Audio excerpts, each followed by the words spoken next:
Hey, good evening all. It's Fabian, the upgrade man. We've actually got a pioneer in the health movement, allegedly Dave Murphy, somebody that I have actually gained a lot of wealth of knowledge, in actual fact, from this man over many, many years now. And I'm actually delighted to be able to sit with him and be able to sort of dig into Dave's fantastic brain in terms of health. You're not going to find much in there. Yeah, we'll find enough. And obviously get the benefit out to everybody that's listening, because we're moving into a time now where health is becoming rapidly important.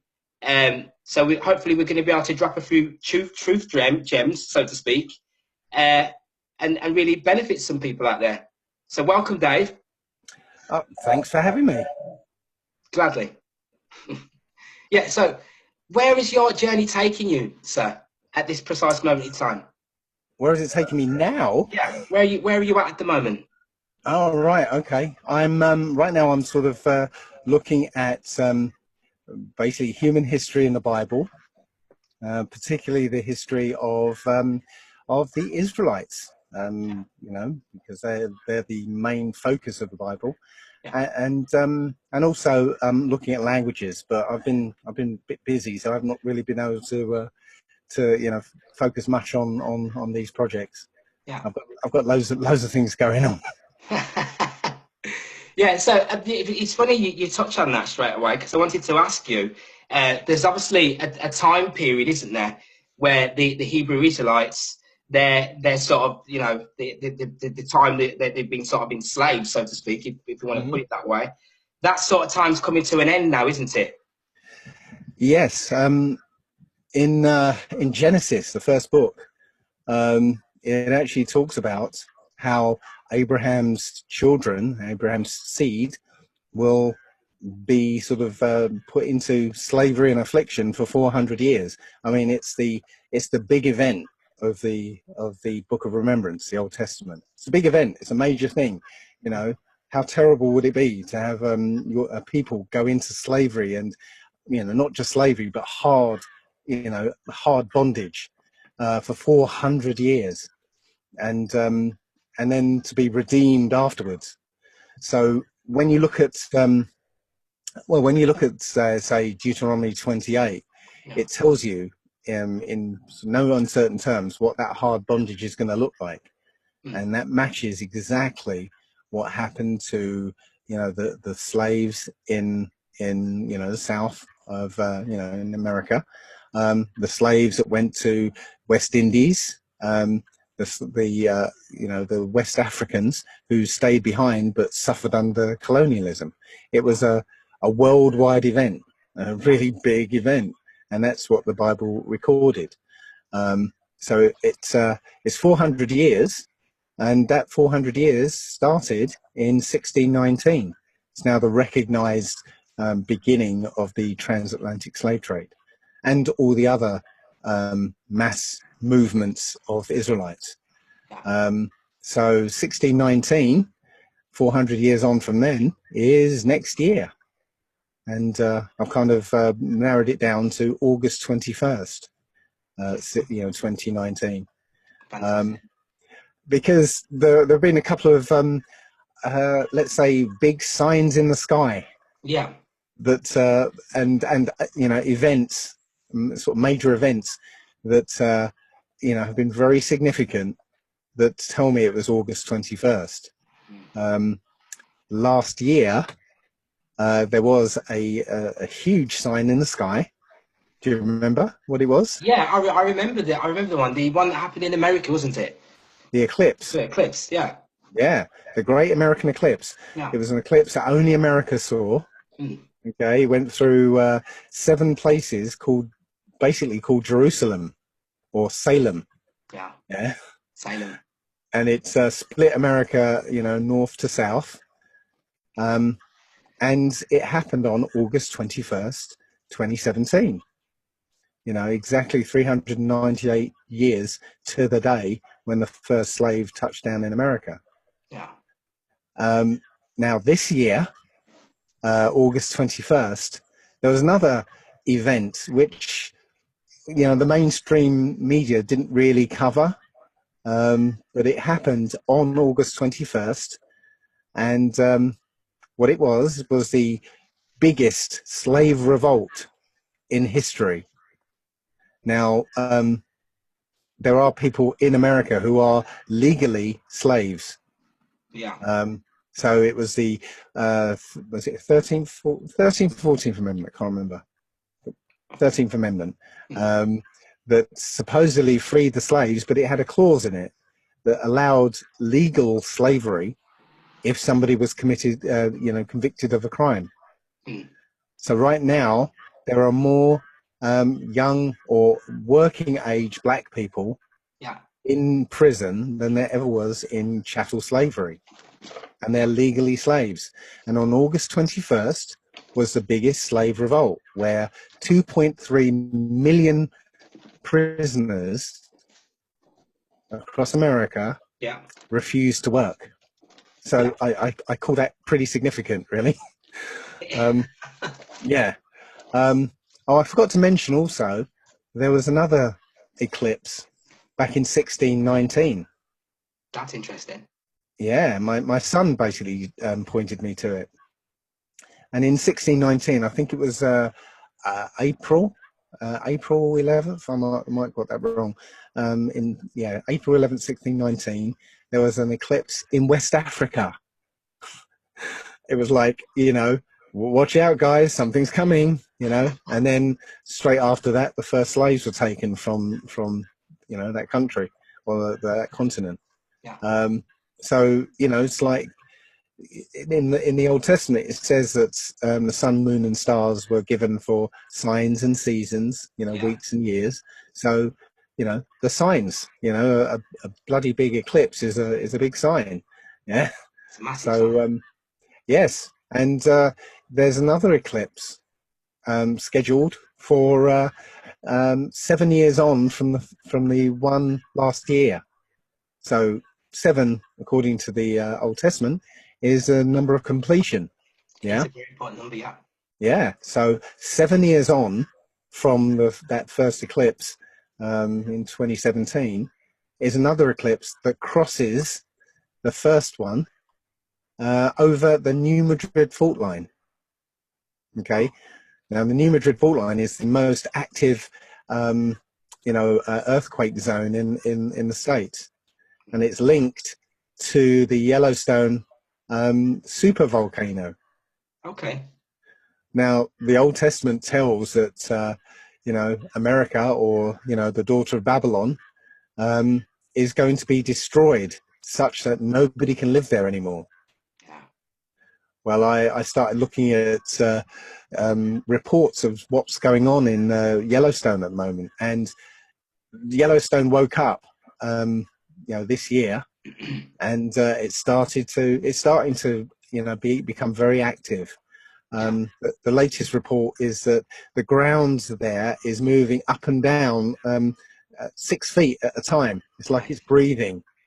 Yeah, so it's preparing, and you know, when it goes, you know, everyone agrees that if this volcano, you know, kind of erupts, it will wipe out 2/3 of America, you know, immediately. Yeah. So I mean, I'm seeing biblical prophecy left, right, and center. Actually, not just that, the plagues. The plagues are hitting. They're hitting all over the world at the moment. And when you look at a different translation of Genesis, I think you look at the Targums, there's a set of books called the Targums.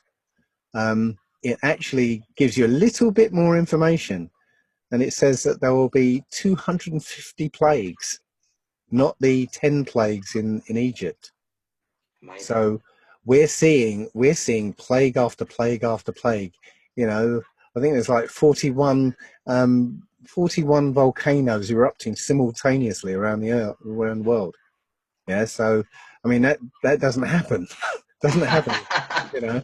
Plus, you've got in America, and not so much don't know if it's happening now, but at one point, half the country was burning, the other half was drowning.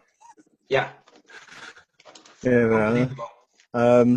So yes, we're seeing judgment being played out right now, and I think after the first eclipse, I put a kind of tongue-in-cheek post on Facebook to Mr. Trump. I said, "Right, Mr. Trump, you've got your sign in the sky. Time to let my people go." Pharaoh. Yeah. Yeah. But unfortunately, that was Egypt. This time, there's no choice. There's no choice in the matter. You Yeah. know, in Egypt, the Pharaoh had a choice. You know, do you want to let them go or don't you? Well, I don't think there's a choice in this instance.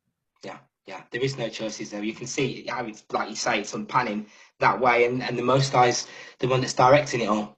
Yeah, yeah, and Yeah. it's going exactly according to prophecy. Yeah. I find it quite interesting, actually, that and the grapevine at the moment, there are quite a few African Americans that say that they are native to that land as well. You know. Yes, in fact, some of them are. We were there, or before the pilgrims got there. Yeah. You know, there were the copper-coloured people. Mm. Okay, and that's us, copper-coloured. Yeah. Yeah. Um, the people that are called Native Americans were actually a Mongol tribe that Mm. went across from Asia, across the Bering Strait, Yeah. and settled in the I think the northwest of America, and Yeah. it was those people who got the reservations and mixed with the white people. Yeah. So and the people who look like us just got reclassified as Negroes or blacks or coloureds or Yeah. whatever. Yeah. So yes, there are some original people or original Americans there that just got reclassified as us. In fact, it wasn't just West Africans that went to America. Mm. It was the original Irish who were black people, You were black people as well. Yeah. and the Scottish, Yeah. and the Welsh who were all black people. Yeah. And there were some Britons who were black, and they got transported to the Americas and the West Indies. Yeah. Was So it Scotland? Just to cut before I cut in. Was it Scotland named after? Is it a queen of Scotia in it by the name of? yeah, that's Wasn't it? an Egyptian. Well, again, when you look at history, uh, they like to change the names of people, and so you get thrown off. But they called her an Egyptian princess, but she was probably a Hebrew princess. Yeah. Amazing. Yeah. And there was also, I was looking at some information to do with a Queen Charlotte as well, I Hmm. believe. Well, yes, that was a bit of damage control by the system, because people were starting to realise that King James was a black man, Mm. and there are you go back in the past of British history, and you'll find that some of the really old kings and queens were also black people. Yeah. There's a statue of Queen Edith, and I can't remember how long ago that was, but a Queen Edith, and she looks like my niece.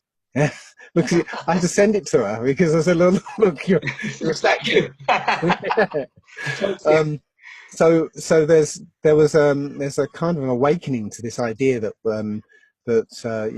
this was a black country originally, Yeah. um, and so they've had to be putting out a bit of information, a bit of confirmation, but limited, so that you think it's just isolated people.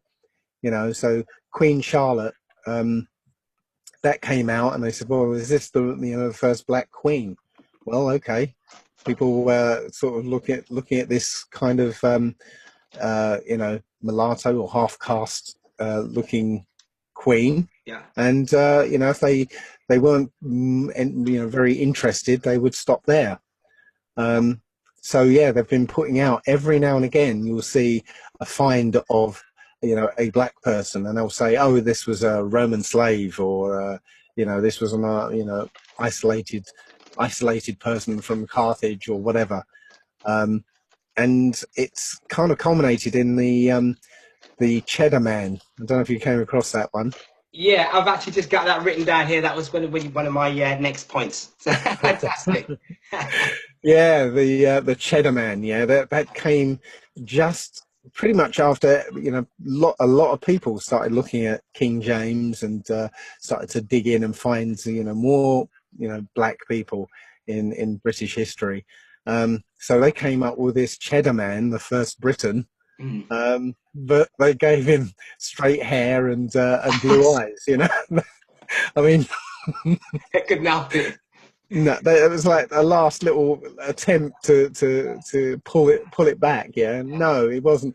He wasn't blue eyed, and he didn't have straight hair. He was a brother.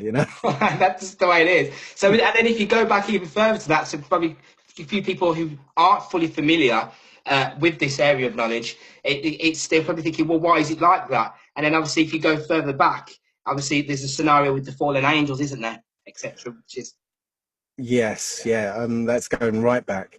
Yeah, in Genesis 6:4, it tells of fallen angels coming down and having sex with women and begetting giants.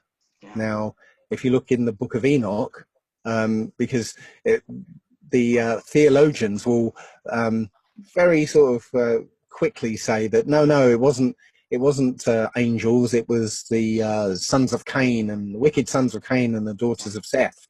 yeah, But if you look in the book of Enoch, which was taken out of the Bible, it gives you lots and lots more detail of that event. And, right down to how many angels came down to, Mount Hermon. It's about 200 of them. Gives you their names, or the names of the captains of tens or 50s or something. I can't remember. But gives you their names and told you exactly what they did. They had sex with women, and they brought forth offspring. And it wasn't just giants. Giants were just one type of Nephilim. yeah, So that bloodline from the fallen angels is still around today. And one of the sources of that bloodline is the royal family, because there is only one royal family across Europe. yeah, Because they only marry within their own bloodline, and they do that because they want to preserve that bloodline, yeah, because they believe they derive their right to rule because they have the blood of the gods with yeah, an S, small yeah, g and an S. yeah. Yeah, and that's the fallen angels. That's Yeah. it. And what we're seeing in the world today is the battle between the 13 bloodlines of the enemy of the Israelites, and the Israelites themselves are 12 or 13, depending on how you want to count it, the 13 tribes of Israel. Yeah. Amazing, amazing. So going with that, then there was one part where they had lighter skin initially, so that they would be noticed amongst everybody around at that particular time. Well, yeah, this is where it gets a bit contentious with certain people. Um, I know, I well, know. in the Old Testament, the standard punishment for wickedness, the immediate punishment for wickedness was your skin turning white. Yes, it's called leprosy. Yeah, They've changed the definition of leprosy to some, body wasting disease. No, it was skin turning white. yeah, Um, in fact, the word black actually means white. yeah, The word black comes from the Anglo-Saxon yeah, BLAC or BLAEC, and it means pale, shining, bright, leprous. And it's the kind of root word of bleach, and blanche, blank. And the word in French for white is blanc or blanc, and blanco in Spanish, and yeah, so it literally means white, and all the negative connotations that went with leprosy. mm, Yeah, the sort of nasty connotations that go with leprosy. Yeah. Well, they were attached to that word as well, and it was basically attached to us. Yeah. You know, the word for black in Anglo-Saxon is swart, Yeah. which is, you know, where's the root of swarthy and Stuart, which just means black, Yeah. and Schwarzenegger, which means Schwartz. Yeah. Yeah, Schwartz in German, black. Yeah.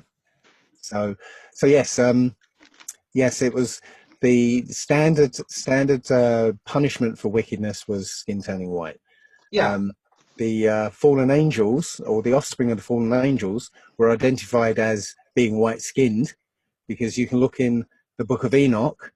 When Noah was born, Noah was an albino, and when he was born, his father was scared and went to ask of Enoch, what to do about this strange son. And he says in the book of Enoch, "I've begotten a strange son. He looks like the offspring of the fallen angels." Mm. So yeah, and Noah was described as being white skinned and yellow hair and blue eyes. Amazing. So yes, it tells you that the Nephilim were lighter skinned. And yeah, it's a long story, It is. because the Nephilim DNA was kind of almost wiped out because of the flood, where everyone was corrupted before the flood. Yeah. But in, I think it's the book of Jasher. I think it's the book of Jasher. It tells you that a week before the flood, Noah had to find wives for his 3 sons. And all the people, it says, all the people were corrupted. So the wives had corrupted seed, not seed, but they were corrupted, and yeah, that's how the Nephilim seed survived the flood. Through the offspring of Noah's sons who were pure, and women. So yes, it's a long story, but you can actually follow it once you've got certain keys to the Old Testament, right? The story is very, very clear. It's a very, very clever book. It's amazing, really.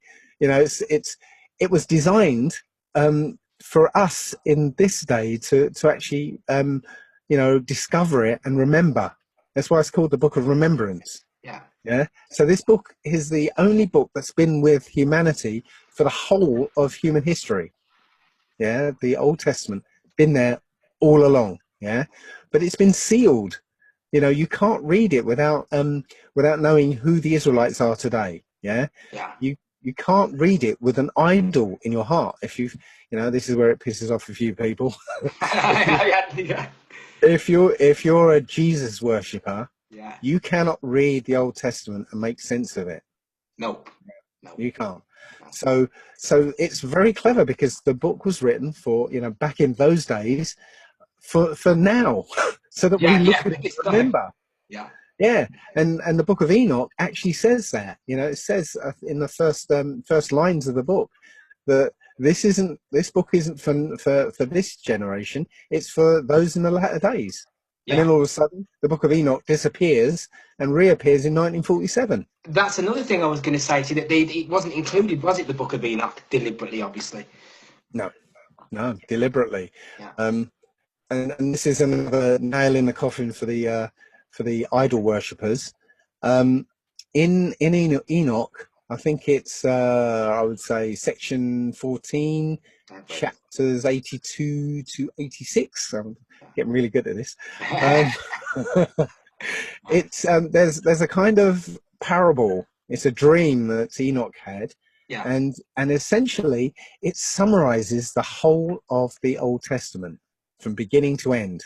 Yeah, beginning to the end days that haven't happened yet. Yeah. Right. And so Enoch describes the whole story in terms of animals. So it talks about the Israelites as 12 sheep. Yeah. And flocks of sheep, and let's see who else. I mean, the Philistines are dogs, and the Ishmaelites, the Arabs, are wild asses, and yeah. So it talks, and so if you're reading along and you've read the Old Testament, Yeah. you can identify the people that this this story, which was written way before the Israelites and everything. You can identify all the people, right down to David and Zerubbabel and Saul and all the characters. You can sort of go through it and go, that's David, and that's Solomon, but therein lies the problem, because there is no story of this Jesus character. No. Yeah, it doesn't appear anywhere in this summary. Yeah. Okay, of the whole of human history from from the beginning to after the end days. Yeah. There's no So literal man, is there? Jesus doesn't appear there. No. It should say something like a white bullock was born of a lone calf, Yeah.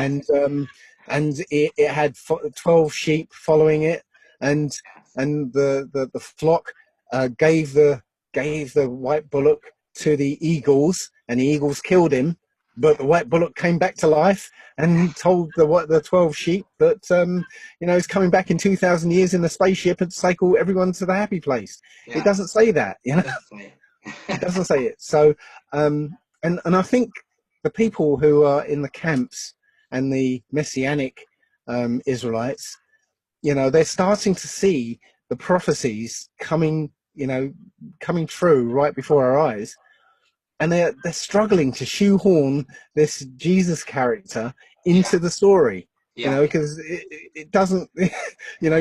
Those people have to go into the Old Testament to explain the prophecies. Yeah, but they're stubbornly trying to stick in a couple of New Testament things and try and fit Jesus into it, and it doesn't fit. So, after the people get gathered back into the land, well, they're not going to go. From what I gather, anyway, they're not going. We're not going to go directly back to the Israel area, the Greater Israel area. I'm of the belief that we're going to go to Africa first. We're going to be gathered there, and while in Africa, there's going to be a purge. It says the Most High is going to purge the rebels, and the majority of the children of Israel aren't going to make the purge. Yeah. Will you say what is the main reason for that? Well, the reason why we were put into slavery in the first place was, our disobedience of following the commandments. But that was the next thing I was going to say. Come on. Yeah. So we entered into a blood covenant with the Most High. Yeah. We agreed with the Most High to be His people, and we would, be, we would follow His commandments, because we were meant to be the ambassadors for the Most High on this earth. Not rulers as such, but almost the Most High's priesthood. Yeah. Okay. So we disobeyed, and we kept disobeying. Yeah. And so we went into slavery, 7 times altogether. And this time was as I said, the big event, and the most vicious and the longest period of slavery, to teach us the final lesson, basically. So there are still people. Again, this is my opinion. There are still people breaking the commandments. Yes. By breaking the first and most important commandment, which is, "Thou shalt not have any gods before me." Yeah. Yeah. If you're, I think it's in John. I can't remember the verses and all that, because I don't read that book anymore. But it says, basically paraphrasing, the only way to the Father is through me. Through the Son. Yeah. So if the only way to get to the Father is through the Son, well, where is the Son? Where is it? He is before the Most High. So he's exactly where the Most High told you not to put him. Yeah. Or put anybody.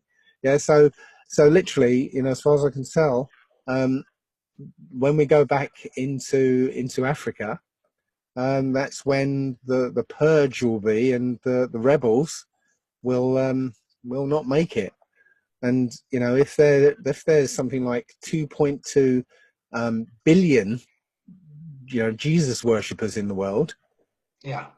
and only the remnant is going to make it, well, it doesn't seem to make sense that the majority is the Jesus worshippers are going to be, well, they're not going to be a remnant, are they? They're going to be the majority.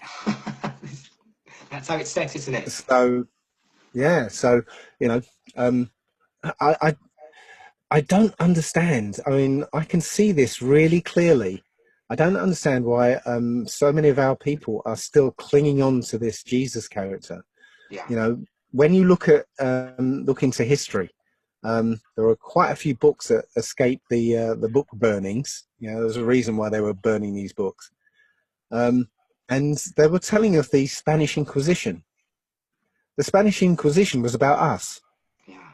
Yeah. The Yeah, Moors as well. The Moors. they were trying to convert. Well, it was not. Yeah, not really the Moors. But it was we equate them to those imposters in Israel right now.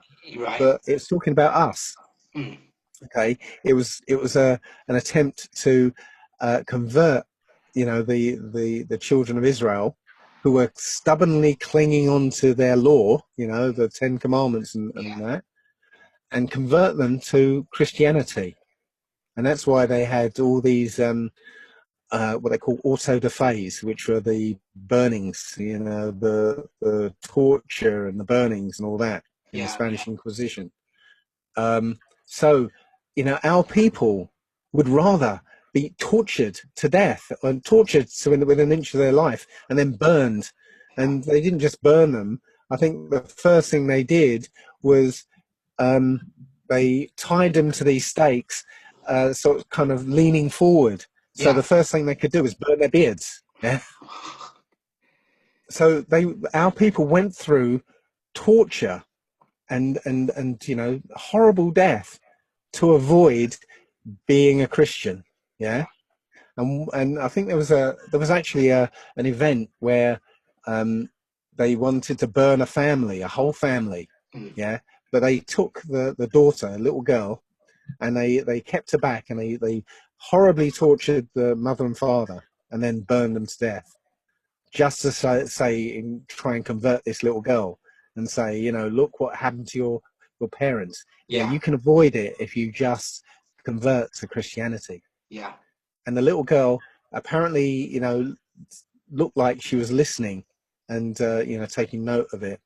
And then all of a sudden she broke away and ran into the fire. And she did not want to be converted. Imagine that. So and that event was so moving that they stopped these auto da fes for 12 years because of that one event. Yeah. Even the spectators, because people, there's loads of people spectating these horrible murders. They were moved to ban these for 12 years. So because it didn't work, the next thing they did was they took all the Israelite children between the ages of 3 and 14. They literally took them from their parents and transported them to St. Thomas, an island off the coast of Africa, and brought them up as Christians. But the parents, finding out what they were going to do, Yeah. they would rather tear their children from limb than let them become Christians. Yeah, our ancestors will be turning in their graves, at the thought of these, their descendants clinging on to this religion, even if they don't think they're part of this religion. There's a lot of people who are worshipping this Yeshua or Yahweh Shai or some other Hebrew-sounding name. It's the same guy. They've just changed the name, And so, if you're still clinging on to Christ, then you are a Christian. Yeah. It's not rocket science. Yeah. Even if you don't think you are, you are. You are. So, our ancestors would rather have died horribly than to be, you know, one of these 2.2 billion people who are embracing this thing. Yeah. I really don't understand why more of our people aren't seeing this. It's unbelievable. But I think it goes back to what you were saying about breaking the first commandment, doesn't it? Mm, It's there yes. deliberately as a stopgap to say, well, you've broken the commandments. If you go back to the fallen, that by doing that, it appears that it's just by default that you're breaking the commandments in collectively because of it or something. Well, this is the clever part of this, because the enemy had access to our book as well. Mm. So they realized that you know when the Most High was with us, we're unbeatable. You just have to look at the book of Maccabees. That's an amazing book. First Maccabees. It's in the Apocrypha, one of the 14 books that were left out of the Old Testament. But if you read the first Maccabees, it's like a Lord of the Rings story. Yeah. Judas Maccabeus, was one of the heroes, and basically the Most High was with them, and they were fighting the Greeks. And I think there was one story where 10,000 Greeks came over the hill, and Judas was with 300 or 400 of his men, and he said, "Come on, lads, let's get them." His men said, "Look, there's only a few hundred of us. There's 10,000 of them." And he turned and said, "The Most High is with us. Let's go." And they, these few hundred Israelites basically turned, these 10,000 Greeks, made them run away, basically. Unbelievable. It reminds me of David and Goliath, that scenario. Yes, exactly. Exactly. The point is, when the Most High is with us, then we're unbeatable. Yeah. When the Most High turns his back on us, then we become vulnerable and prey. Yeah. And so it was. I think the plan was, well, we'll create this New Testament, add it to the Book of Remembrance, and rename the Book of Remembrance to the Old Testament. So it seems like it's old-fashioned and not in any use anymore. Yeah. And they introduced a new God, with a little g. And so and basically told you that, well, you have to worship this God to get to the Father. So it's just word magic. So you think you're worshipping the Father through the this Son, but what you're actually doing is worshipping the Son. Yeah. in both ways, actually, because it's Son, SUN, and SON, same Yeah. thing. Same you know thing. yeah. So yes, that's the clever trick, so that you end up worshipping worshipping this false god unawares, thinking Yeah. that you're being righteous, but Yeah. you're not. You're breaking commandments. Yeah. Very Which clever. is right. Very clever. Yeah. And then I suppose Yeah. following that, many people end up just discarding the whole thing totally, and then we end up in the mess that we're in, I suppose. Well, that's partly what society and the other religions of science, just a religion, and New Age and all these other religions. They're there to capture everybody. Yeah. If you don't like New Age stuff, maybe Buddhism is more your cup of tea, Yeah. or Hinduism, or Yeah. whatever. Scientology, whatever. Yeah. Yeah. Yeah. You're gonna fall into one of those, or atheism. Atheism is just another religion. It's a massive one, Yeah. isn't it? Really. Yeah, and I was one of them. I was one of the adherents to that.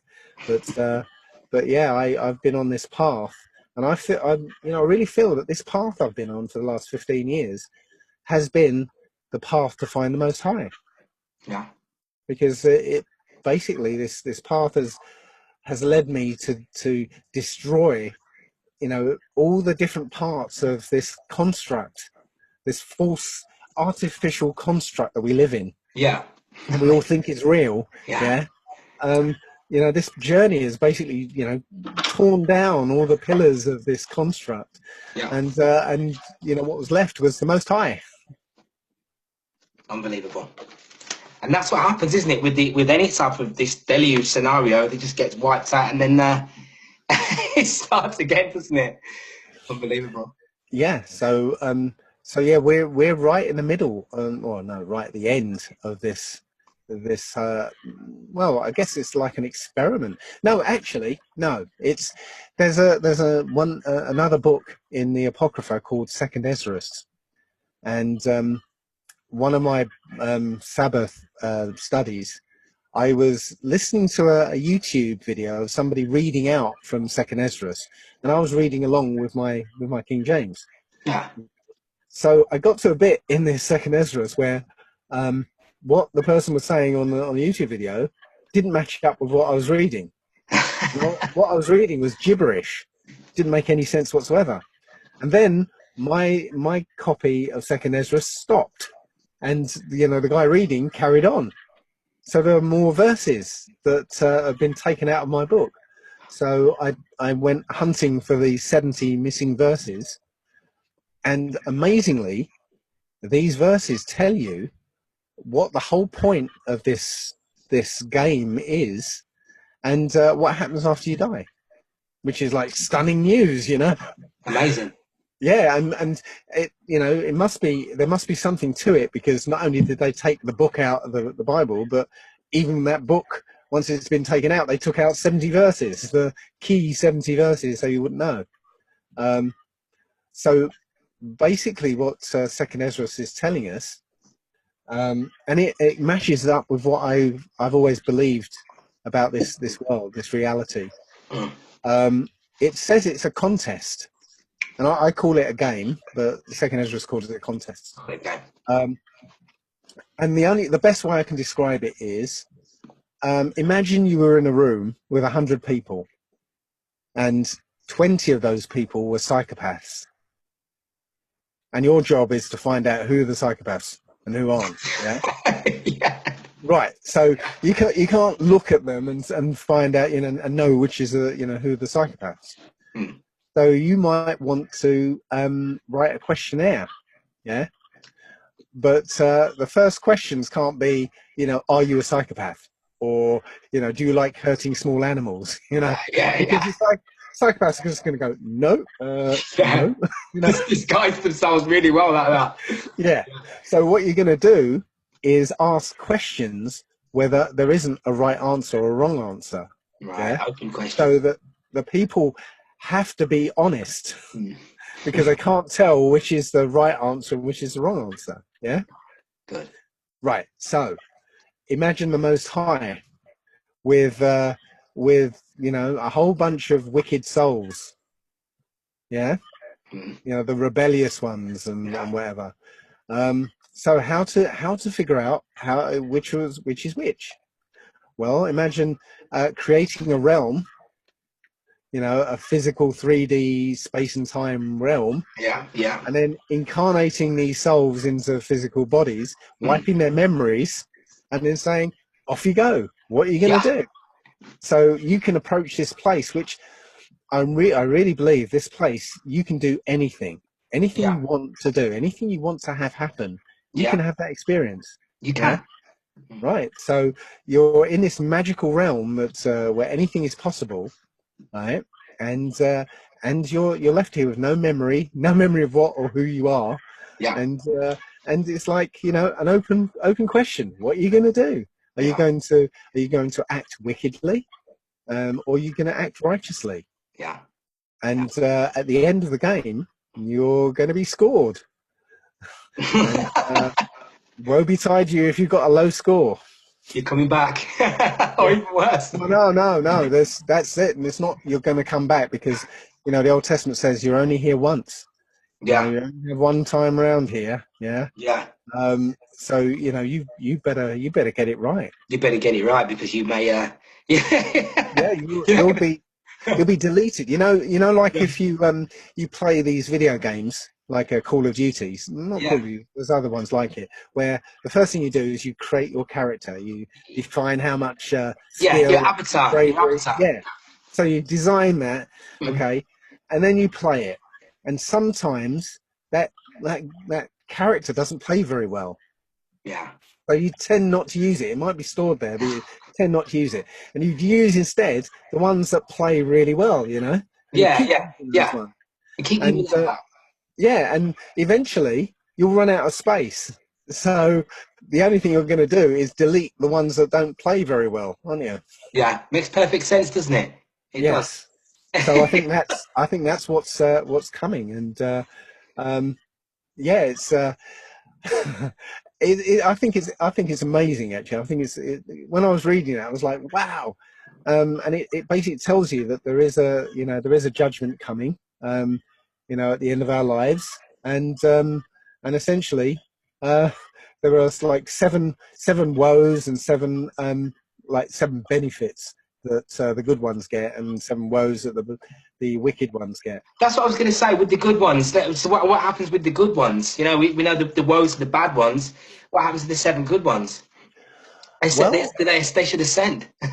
no, it basically says, and I'm going to have to read it a few more times to get it into my head, but it basically says that the first thing that happens is you come face to face with the Most High, so that you know, wow, okay, he's real, Yeah.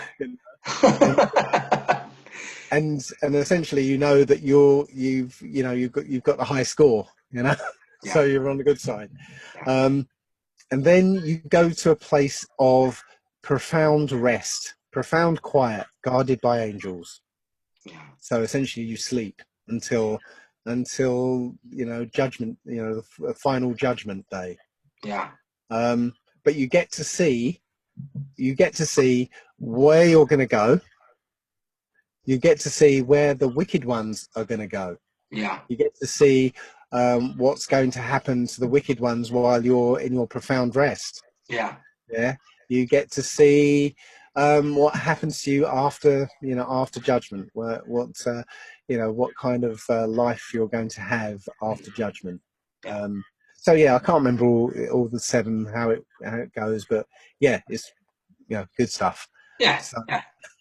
You got to follow the commandments and behave yourself. That's it. well, this is the thing. We've all been imbued with the Ten Commandments. Mm. Yeah, we've all got them written on our hearts. Even the Yeah. psychopaths know Yeah. what they are. Yeah, Yeah. they don't care about them. Mm. They don't follow them or anything, but they know what they are. When they do something wrong, they know they're doing something wrong. Yeah, That's like right. just as we do. If you steal something, you've done something wrong, and it's not right. Conscience is there, isn't it? Yeah. Yeah. Yeah, but it's your choice whether you go through with it, or and you've also got the opportunity. If you're doing wicked things, out of ignorance, which is easy to do in this society because we're in a wicked society. Yeah. You only have to put the television on for 10 minutes and you'll see all 10 commandments broken and people Fantastic. getting away with it. Yeah. Yeah. Yeah. So it's easy to end up sinning left, right, and centre, right? Because that's what society says is okay. When you start to realise that these things, that it's not right, you have the choice to either continue or repent. And repenting only means turn away from the evil and go back to the Ten Commandments and the law. Yeah, Yeah. that's all it is. Yeah. And I kind of liken it to a game that my son used to play. It's a Jedi game. Yeah, and it started off with this little kid with a lightsaber. Yeah. Yeah, and the game progresses, and throughout the game you get choices that you make, and if you make wicked choices, well, you end up as a Dark Lord. If you make good choices, you end up as a Jedi. Yeah. Yeah. Right, so that's where we are, and you can be on the path to being a Dark Lord, but at any time you can say, you know what, this is wrong, Yeah. and Redemption. switch to Yeah. the Jedi side. Redemption. Redemption. Yeah. Yeah. Yeah, and that's the repenting. And as long as you don't do any more wicked things, right? You stay on the Jedi path. You start doing the wicked things again, even after you've repented. Then you know what? You're back on the Dark Lord path, and you're stuck on it. Yeah, and this is something that we can actually feel as well, isn't it? Like you said, our conscience, that's what it's there for, isn't it? So to Yes. guide us in following the commandments, really, I suppose, isn't it? Yeah, and and this is where the whole New Testament thing comes in, because what they've done, what this Jesus character has done, has redefined the laws Mm. so that apparently it's impossible for you to keep them. So an example would be, he's redefined the Most High's definition of adultery to, if you even look at somebody with lust in your heart, then you've committed adultery. you Yeah. know I mean, it's impossible for a bloke, look at a nice girl, oh, she's nice, and there you go, you've committed adultery. Yeah, yeah, yeah, yeah. It's just too easy. It just don't make sense. I think I seen you Yeah, post something about that recently, actually, and I thought it's just natural, isn't it? You know. yeah. So you're not acting on it. You go, oh, she's nice, wow, and end of story. Yeah, if, yeah. if you act on it, then that's adultery. That's a But if different thing. Yeah, yeah, now they've redefined it so that you can't follow it, because a bloke's going to be a bloke. A bloke's going to look and go, oh, that's nice, yeah, but yeah, you can't control your thoughts. You can control your actions. You yeah, can't control your thoughts. Yeah. So they've redefined it so supposedly you can't follow the commandments. And so then you've got this idea that somebody is going to have to die for you, in exactly the way the Most High says that nobody can.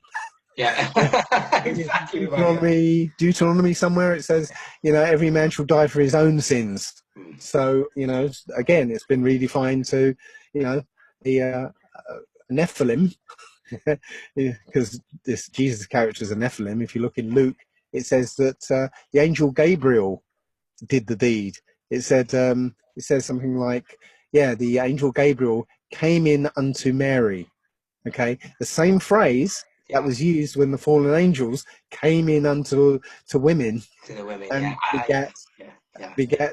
giants. Yeah, I did So see something like that before, actually, previously, that they were with the women, and it was a terrible scenario because they were giants, and they would do these rituals with the women that actually impregnate the women deliberately, and the women would die over it and everything. So, actually, I did see something like that. yeah, the fallen angels, they must have kept the women around and alive because they were teaching the women all sorts of wicked things, Yeah, you know, makeup and all the rest of it as well. makeup and all that stuff. Yeah, so yeah, the giants didn't start off as giants. They grew to be giants. Yeah, Um, yeah, so yeah, and they continued to mix with humanity.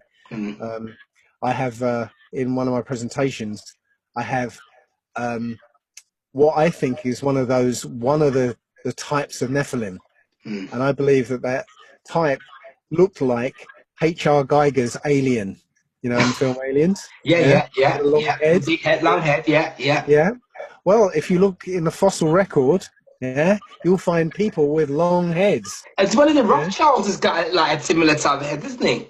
Yes, that's the next slide on my presentation, showing that the Rothschilds and some of the elite have this slightly elongated head. Yeah, like That yeah. isn't human. Well, no, it goes backwards. The point goes It's back. exactly like that, isn't it? Like he kind of, yeah, yeah. Yes, I've seen it. Yeah, the and alien.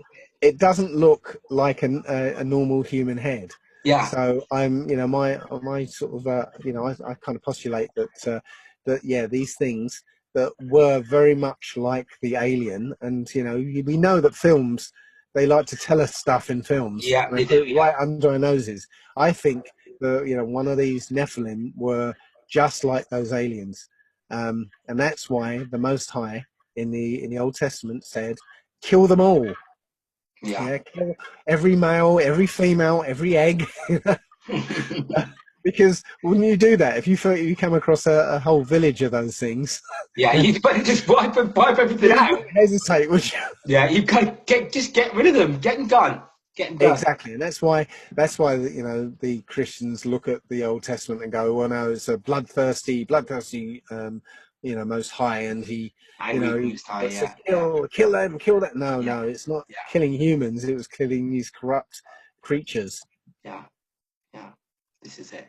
Amazing. Yeah. And we did speak quite a while back. I remember you were saying about the singing of a song. In actual fact, getting all the Hebrew Israelites to actually sing around the world at that precise moment in time, so that the Most High would maybe hear that call and step in.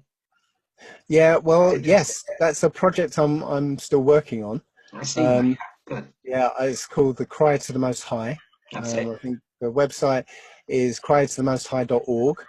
I'm still kind of working some stuff out, but the idea is if you go onto the website now, you'll see a countdown, and it's a countdown to 12 noon, sort of Virginia time.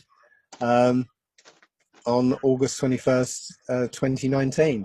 And hopefully by then we'll have a song, which is more like a hymn, a prayer Yeah. to the Most High, basically, crying out to him, because that's what the Israelites used to do, cry out to the Most High. Yeah. So I believe that, you know, that's what we're supposed to do. We're supposed to all cry out to the Most High.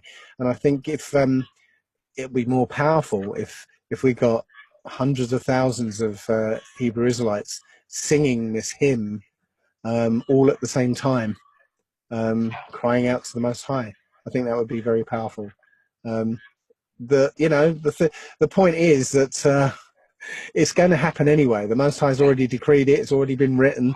The Israelites will be saved from captivity and go into their own land. But who knows if it's this project or something like it, or just everyone doing it by themselves that's going to do it.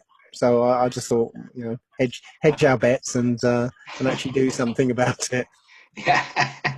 Don't you think moving forward, don't you think like urine therapy, for example, the way that we have kind of remembered that, that seems to be something that we've remembered again as well.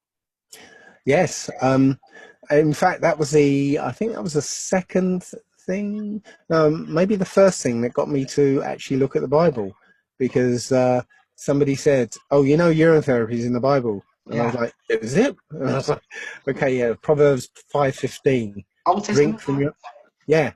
from your own cistern, Yeah. flowing waters from your own well." Yeah. If you look at the word waters, it's mayim, which means bodily fluids, urine. Look at that. Amazing. And you just think about it. The water doesn't flow from a well. Water sits in a well. Yeah, Yeah. yeah, yeah, it does. So how do you get flowing water from a well? No, you have a deep well of water inside you that flows. Yeah.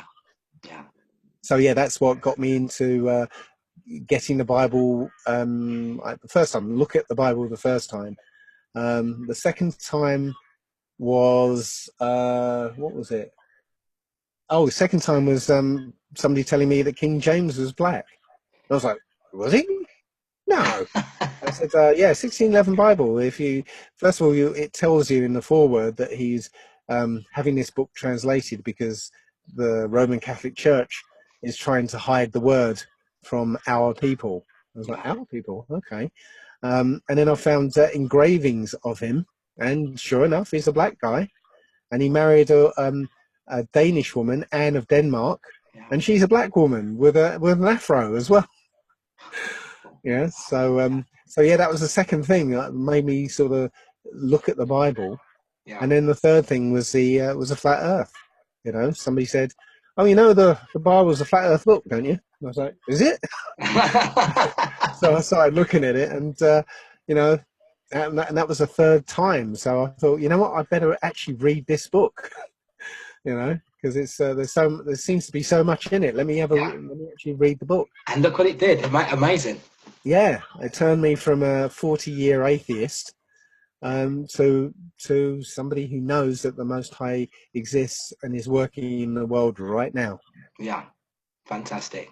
Fantastic. So then you're in therapy itself, doing that, obviously that made some massive changes for you as well. Yeah, absolutely. I was nearly 20 stone. I was chronically asthmatic. I had back problems. I had shoulder problems. I had very, very high blood pressure into stroke territory. I had high cholesterol.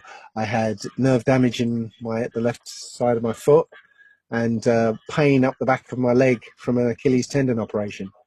I had a few other little minor things, but yeah. a year and 4 days into the fast, into urine therapy, um, I was healed of all of those things. In fact, it was 4 days into a urine fast. The story is I was taking a walk, because I couldn't. I usually, because of my leg and the asthma, I couldn't really run very much. But on this day, I just got this urge to run. It was a long straight road going down to this bridge. It's half a mile away. Got this urge to run, and I ran. I ran at full tilt, and I got to the end, and I was like, I can still breathe. What's going on? And then I found the nerve damage in my foot had gone, and there was no pain at the back of the leg, and I had those for 4 years, essentially. And it was all gone. I was like, wow. And then over the course of the 30-day fast that I was on, I lost nearly 100 pounds. Basically, I went down from nearly 20 stone to about 11 and a half in 30 days. Unbelievable. Yeah. Amazing.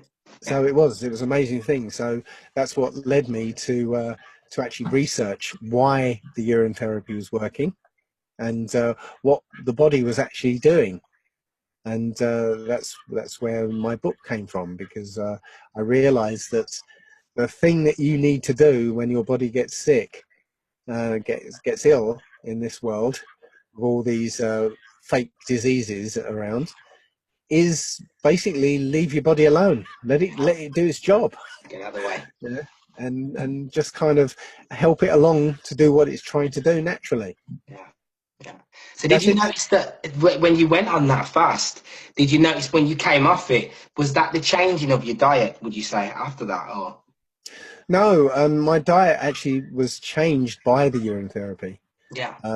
Yeah, as you start drinking it, what happens is if you eat something that your body doesn't like, right, you taste it in the urine. It's like, wow. And then, you taste it and you instantly know what it was. So, like, oh, I shouldn't have had that coffee or had that beer or whatever. So it kind of moves you away from the stuff that you don't like, your body doesn't like, towards the stuff that it does like. And then when you get sort of more in tune with your body, what you'll find is that, you'll eat something and immediately know what it's doing to your body, So when I used to have Cadbury's chocolate, just I'd eat a square of Cadbury's chocolate, and then I'd notice that my stomach would start filling up with water, trying to flush that stuff out of me,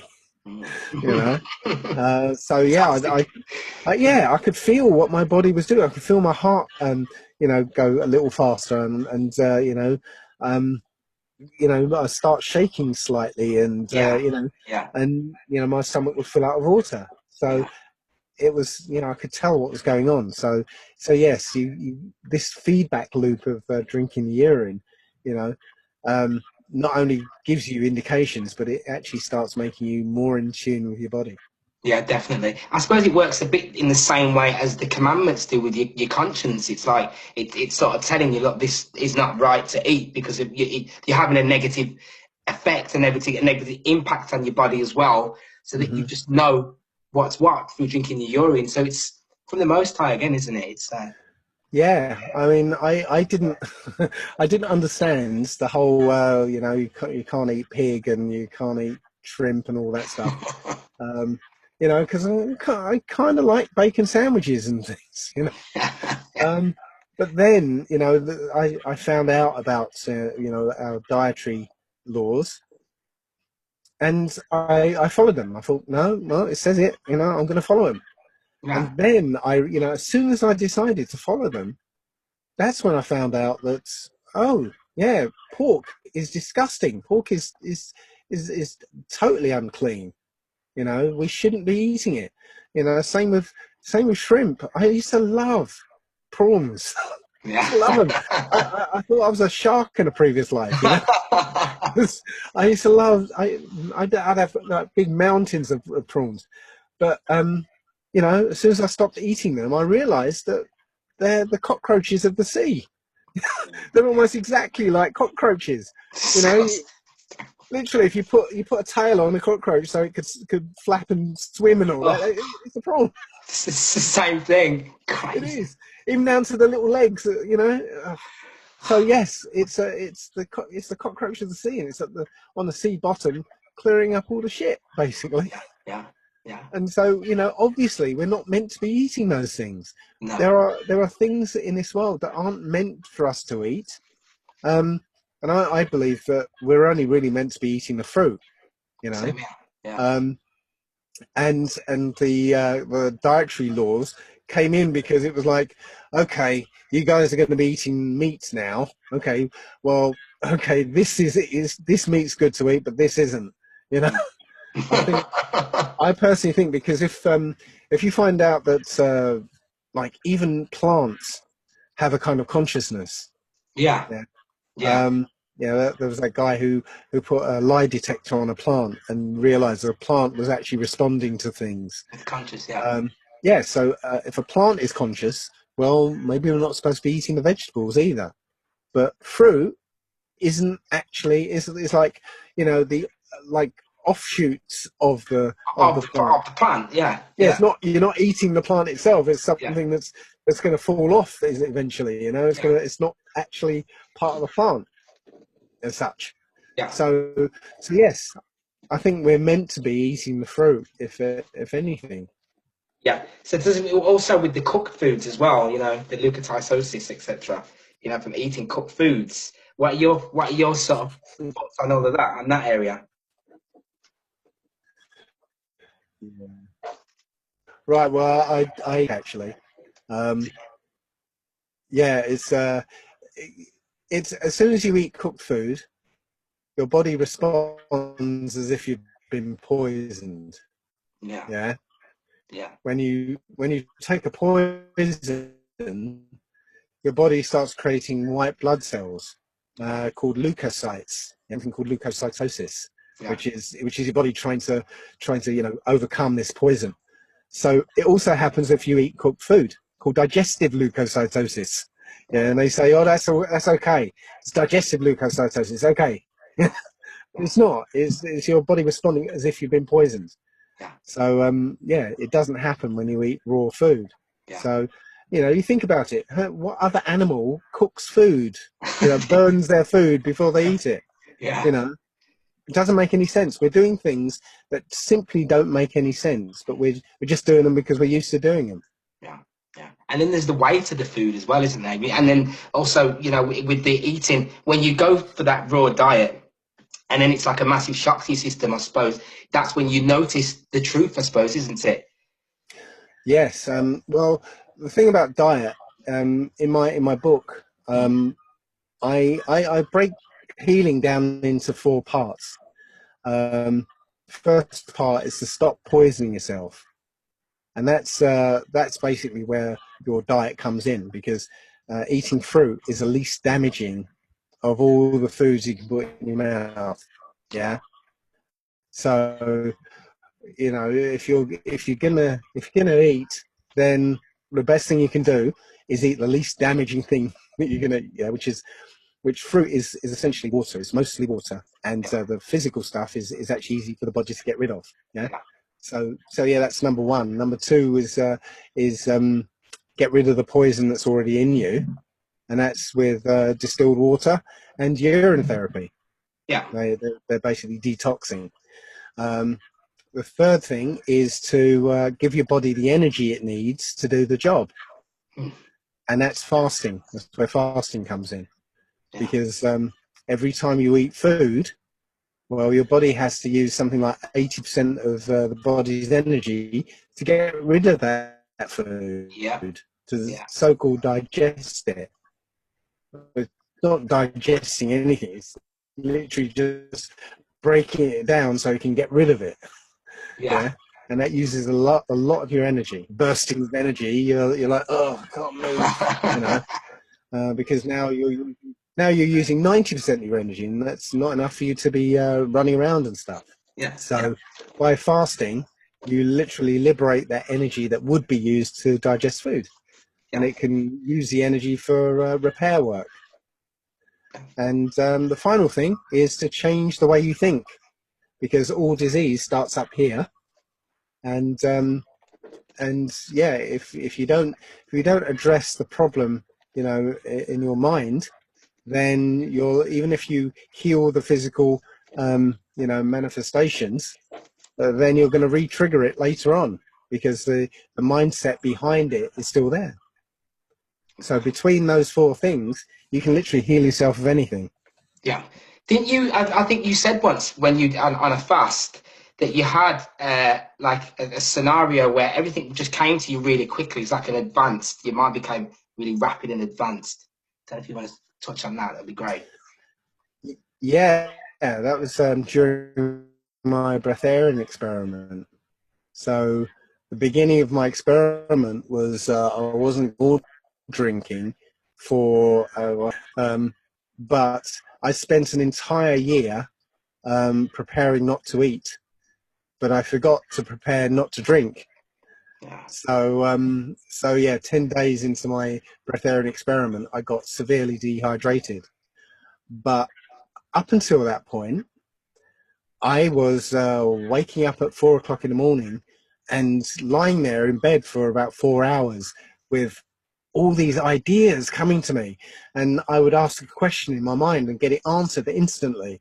And then come to find out later, well, that's the right answer, And I was making connections between things that I don't know where I was getting this information from. Yeah. And it all turned out to be true.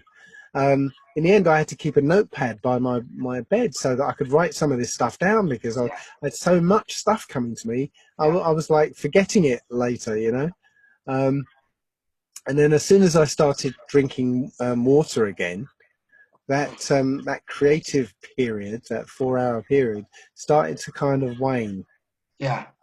And one of the things I actually asked myself, was actually why is this? Where's all this information coming from? And the answer was that your gut has brain cells.